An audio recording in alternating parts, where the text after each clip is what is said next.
Kama tunavyoona hapa ni ofisi ya Dr. Damaki Syndrome Mtonya, anauza dawa za kienyeji. Maafa ndo kama haya. Maji yamejaa kila mahali.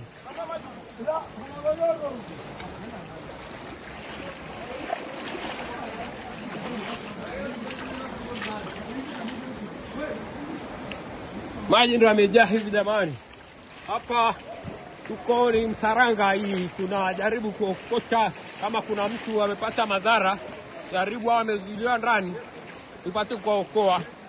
Hapa ndo kwa huyu dokta. Maji ndo kama unavyoona. Huku kumejeuka kama mto. Kama mnajionea kilichotokea ndicho hichi. Haya, tunajaribu kupita mtaa kwa mtaa.